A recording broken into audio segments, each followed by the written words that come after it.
एक समय की बात है। कश्मीर के जंगल में टूना अपनी बेटी रानी के साथ रहती थी। एक दिन टूना ने रानी को रोते देखा, तो टूना ने उससे पूछा कि क्यों रो रही हो। तो रानी ने कहा कि माँ, मैं पढ़ाई पे ध्यान नहीं दे पा रही, जिससे मेरा रिजल्ट अच्छा नहीं आ रहा। कुछ समझ नहीं आ रहा कि क्या करूँ। टूना मुस्कुराई और रानी को एक आलू, एक अंडा और कुछ कॉफ़ी बीन्स लाने को कहा। उसने उन्हें तीनों एक कटोरे में रखी। फिर टूना ने रानी से उनकी बनावट को महसूस करने के लिए कहा और फिर हर कटोरी में पानी भर देने का निर्देश दिया। रानी ने वैसा ही किया जैसे उसे बताया गया था। टूना ने फिर तीनों कटोरे उबाले। एक बार जब कटोरे ठंडे हो गए तो टूना ने उन्हें अलग अलग खाद्य पदार्थों की बनावट को फिर से महसूस करने के लिए कहा। रानी ने देखा कि आलू नरम हो गए हैं और उनकी त्वचा आसानी से छिल रही थी। अंडा कठिन और सख्त हो गया था। वही कॉफ़ी बीन्स पूरी तरह से बदल गई थी और पानी के कटोरे को खुशबू और स्वाद से भर दिया था। इस कहानी से हमें ये सीख मिलती है कि जीवन में हमेशा समस्याएं और दबाव होंगे, जैसे इस कहानी में उबलता पानी। इन समस्याओं पर आप इस तरह से प्रतिक्रिया करते हैं, यही सबसे अधिक मायने रखता। ये नए साल की शाम थी। टूना अपने घोंसले में गहरी नींद में सो रही थी कि अचानक उसके घोंसले के बाहर किसी ने नॉक किया। टूना, मेरे साथ बाहर आओ, चलो उठ भी जाओ। पर अभी तक तो दिन भी नहीं हुआ और जरा देखो बाहर कितनी ठंड है। ओह, अभी सुबह होने ही वाली है और हमें बहुत सारा काम भी तो करना है। कैसा काम? और तुम कौन हो और इस वक्त मुझसे क्या काम कराना चाहते हो? टूना, मैं नया साल हूँ और मैं इस नए साल पर सबके लिए गिफ्ट्स लेकर आया हूँ, पर मैं बहुत छोटा हूँ और मैं वो बग्गी नहीं खींच सकता। क्या तुम आकर मेरी मदद नहीं करोगे? अरे यार, मैं अपने बिस्तर में आराम से गर्म हूँ और मुझे नींद भी आ रही है। क्या हमें इस वक्त बाहर जाना होगा? क्या हम इंतज़ार नहीं कर सकते जब तक ठीक से सुबह ना हो जाए? टूना, मैं तुमसे वादा करता हूँ, अगर तुम मेरे साथ आई तो तुम्हें इतनी खुशी होगी कि पहले कभी महसूस नहीं हुई होगी। प्लीज मेरे साथ आओ। टूना जल्दी से तैयार हो गई और अपने घोंसले से बाहर आ गई, जहाँ नन्हा नया साल उसका इंतजार कर रहा था। अरे वाह, तुम्हारी बग्गी तो बहुत ही सुंदर है। और इस पर क्या लिखा है? प्रेम और दया। ये काफी अच्छा है। तुम बस मेरे साथ आ जाओ, तुम्हें और भी अच्छा महसूस होगा। क्या तुम बग्गी खींचने में मेरी मदद करोगी? हाँ हाँ, क्यों नहीं। फिर नए साल ने बग्गी की एक रस्सी खुद पकड़ी और दूसरी टूना को पकड़ाई, जिससे बग्गी को खींचने में मदद मिली और वो मिलकर चले सड़क पर बर्फ से गुजरते हुए और पहुंचे सोनू कबूतर के घर के बाहर। अरे, ये तो सोनू कबूतर का घर है, जो कि हमारे बाग में ही काम करता है। उसका कोई बच्चा नहीं है, उसका कोई परिवार भी नहीं है। हम यहाँ क्यों जा रहे हैं? यही तो वजह है हम यहाँ जा रहे हैं। ये नया साल है, लोगों को अच्छा महसूस करवाना चाहिए। किसी को भी नए साल की शाम अकेले और तन्हा बिताने का अधिकार नहीं है। ये तो सही कहा तुमने। तो तुम मुझसे क्या करवाना चाहते हो? उसके घर के आसपास बहुत ज़्यादा बर्फ है, हम वहाँ चलकर नहीं जा सकते। इसे हटा दो, मैं कुछ गिफ्ट्स उतारूंगा बग्गी से, जो कि मैं सोनू के लिए लाया हूँ।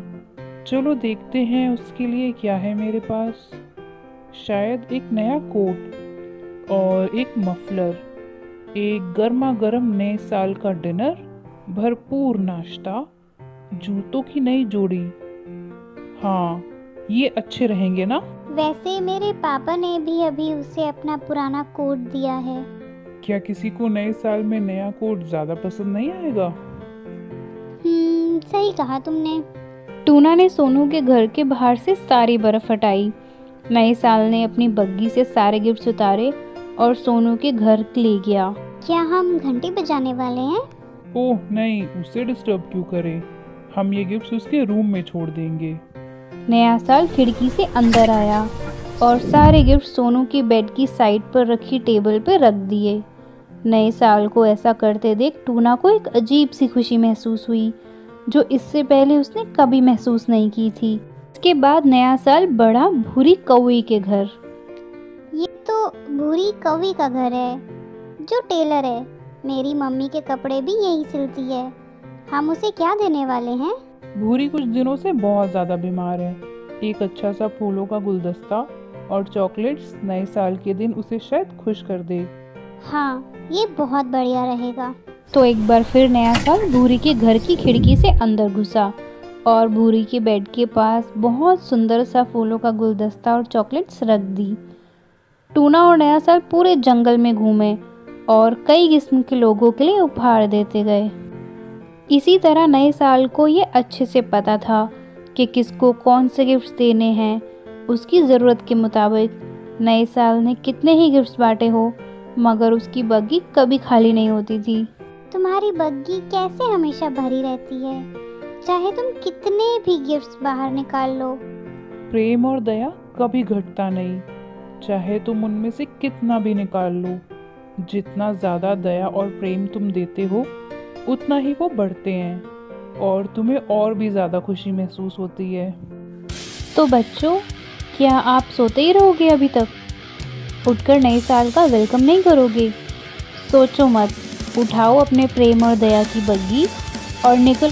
सूरज की किरणें अभी ठीक से सुंदर वन में आई भी नहीं थी कि चारों ओर जश्न का माहौल सा छा गया। सबसे पहले तो कलियां खिलखिलाकर उठी। कौवे ने घोंसले से सिर निकाल कर देखा। टूना सवेरे सवेरे उड़ती हुई कहीं जा रही थी।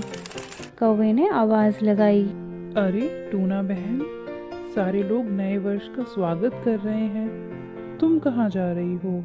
नए वर्ष की शुभकामनाएं तो लेती जाओ। आपको भी नव वर्ष की ढेर सारी शुभकामनाएं। भैया, मैं भी नए वर्ष का ही स्वागत करने जा रही हूँ। रास्ते में कबूतरों का झुंड नए वर्ष को सेलिब्रेट कर रहा था। सभी कबूतर मधुर संगीत पर कमर मटका मटका कर नाच रहे थे। टूना को तेजी से उड़ते हुए देख वो बोल पड़े, अरे टूना बहन, सवेरे सवेरे कहाँ जा रही हो? आओ हमारे साथ नए वर्ष का जश्न मनाओ। नहीं नहीं, आप लोगों के साथ मैं नहीं आ सकती, लेकिन मैं भी नए वर्ष की शुरुआत ही करने जा रही हूँ।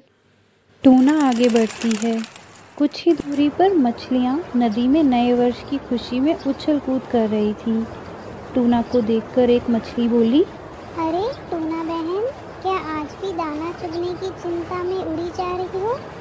क्या तुम्हें याद नहीं, आज नया वर्ष है? अरे मछली बहन, याद है, मुझे सब याद है।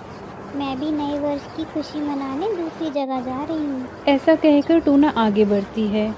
आगे शेर की गुफा के पास ढेर सारे जानवर नए वर्ष की धूमधाम से शुरुआत कर रहे थे। वहाँ कई तरह की मिठाइयाँ भी बन रही थी। नाचने गाने का इंतज़ाम भी था। बाजे गाजे के साथ सभी झूम रहे थे और जश्न मना रहे थे। टूना को देखकर शेर ने आवाज़ लगाई, अरे ओ टूना, सवेरे सवेरे कहाँ जा रही हो? आओ यहाँ, हम सब नए वर्ष की शुरुआत अच्छे से करने के लिए इकट्ठा हुए हैं, तुम भी आओ। माफ़ कीजिए, मैं अपने नए वर्ष की शुरुआत किसी और चीज़ से करना चाहती हूँ। आप सभी को नए वर्ष की शुभकामनाएं। टूना को उड़ते देख एक बंदर देख रहा था। उसे समझ नहीं आ रहा था कि आखिर टूना इतनी जल्दबाजी में कहाँ जा रही है। उसने जंगल के बाकी जानवरों से कहा, क्यों ना हम चलकर देख लें टूना आखिर क्या कर रही है और इतनी जल्दबाजी में कहाँ जा रही है। बंदर ने राय दी और सब टूना के रास्ते चल पड़े। टूना को देखकर शेर बोला, अरे ये क्या, ये टूना तो बड़ा अच्छा काम कर रही है। इस नन्ही सी चिड़िया की सोच तो देखो, कितनी अच्छी है। सामा ढेर सारी चींटियों के झुंड को संबोधित कर रही थी। बहनों, तुम में से कई चींटियां गरीबी के कारण पढ़ाई नहीं कर पाती और स्कूल जाना बंद कर देती है। इस नए वर्ष पर मैंने संकल्प लिया है कि कुछ गरीब चींटियों की पढ़ाई के लिए मदद करूंगी। साथ ही अन्य चिड़ियों और जानवरों को भी प्रेरित करूंगी कि वे भी तुम्हारी आर्थिक मदद करें। टूना की बात सुनकर मैदान तालियों की गड़गड़ाहट से गूंज उठा। कई चींटियों की आंखों में खुशी के आंसू भी टपकने लगे। जंगल के बाकी जानवर भी टूना के पीछे खड़े सब कुछ सुन रहे थे। उन्हें देखकर टूना ने कहा, मैं कुछ गरीब चींटियों का भविष्य संवार कर नए साल की शुरुआत करना चाहती थी, सो मैंने सवेरे से पहले यही काम किया। मैंने सोचा कि नए साल की इससे अच्छी शुरुआत भला क्या हो सकती है। तो देखा बच्चों आपने, नन्ही सी चिड़िया और सोच कितनी बड़ी। कुछ सीखना चाहिए। कुछ क्या, हमें भी हंसने गाने, बाजा बजाने, पकवान मिठाई खाने से पहले किसी असहाय लाचार गरीब की मदद करने का काम ज़रूर करना चाहिए। अभी भी वक्त गुजरा नहीं है। चलो आओ सबके सब किसी मजबूर का भविष्य संवारने के लिए जुट जाएं। इसी तरह हमारी भी नए साल की शुरुआत अच्छी रहेगी। क्या कभी आप भी नए साल में किसी गरीब या लाचार की मदद करके उसकी ज़िंदगी में बदलाव ला पाए? अगर हाँ, तो हमें अपनी स्टोरी ज़रूर भेजें। हम कोशिश करेंगे कि वो स्टोरी हम अपनी अगली स्टोरी में अपने सब्सक्राइबर से ज़रूर शेयर करें। लाइक एंड सब्सक्राइब करना ना भूलें और अपनी स्टोरी भेजने के लिए हमें toonatoon5@gmail.com पर मेल करें।